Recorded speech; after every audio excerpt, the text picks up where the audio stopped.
अस्सलाम वालेकुम। Today we will start with spinal poisons. ठीक है, spinal poison that is chapter number 55 from Parikh में बहुत डिटेल होती है। उसको नहीं आप स्टडी कर सकते, कर भी सकते हैं अगर आप एक्सटेंसिव स्टडी करने वाले हैं, अदरवाइज़ आप सिर्फ मेन पॉइंट्स देख लें।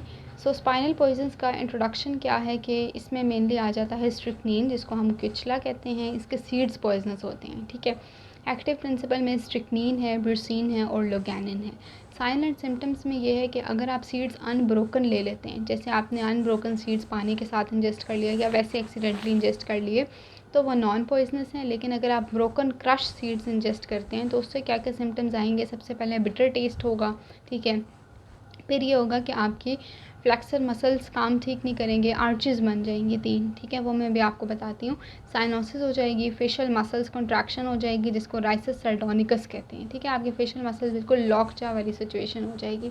यहाँ पे ना आर्चेस 3 बनती हैं इसके अंदर, क्योंकि आपकी मस्कुलर पैरालिसिस है। ठीक है, तो ओपिस्थोटोनस, एम्प्रोस्थोटोनस एंड प्लूरोथोटोनस। ठीक है, ओपिस्थोटोनस में क्या होता है कि बंदे की आर्च इस तरह से हो जाती है, उसके हैंड्स आगे की तरफ आ जाते हैं, फीट पीछे की तरफ, और पूरी बॉडी इस तरह से एक आर्च दे देती है। इसको ओपिस्थोटोनस कहते हैं। एम्प्रोस्थोटोनस ये कि पूरी बॉडी आगे की तरफ चली जाती है, और प्लूरोस्थोटोनस ये कि पूरी बॉडी साइड को कर्व होगी है। ठीक है, ये 3 बातें हैं जो आपने ये 3 आर्चेस याद रखनी है।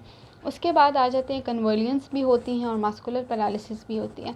डायग्नोसिस ये है कि आपका ये बेसिकली डिफरेंशियल डायग्नोसिस है कि आपका जो स्ट्रिक्नीन पॉइजनिंग होती है वो टेटनस से भी रिजेंबल करती है, एपिलिप्सी से भी रिजेंबल करती है, हिस्टेरिया से भी।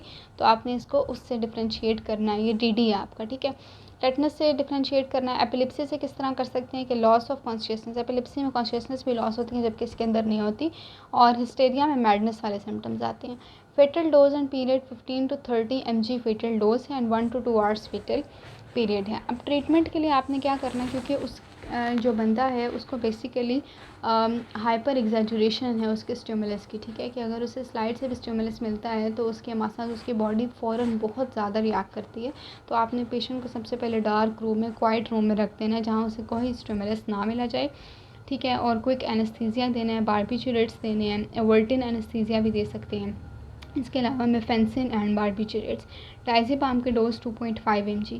पोस्टमार्टम अपीयरेंसेस क्या होगा कि rigor mortis sets in early and pass, जल्दी से रिगर मोर्टिस आ जाएगा, जो आपकी मस्कुलर बेसिकली रिजिडिटी स्टार्ट हो जाती है। ठीक है, क्योंकि आपके जो क्रॉस ब्रिजेस बनते हैं मसल्स के अंदर नॉर्मली वो ब्रेक डाउन नहीं हो जाते after death because of lack of ATP. तो वो जो रिगर मोर्टिस वाली सिचुएशन होती है वो जल्दी आएगी, जल्दी ख़त्म हो जाएगी। और स्ट्रिक्नीन रेजिस्ट प्यूट्रीफैक्शन। ठीक है, प्यूट्रीफैक्शन भी नहीं होने देती।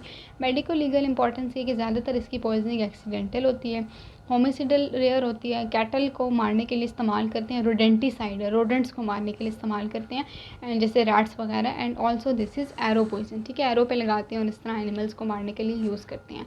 So this is all about chapter number 55। उसके बाद हम शुरू करेंगे ओपियोइड्स इंशाल्लाह। Thank you.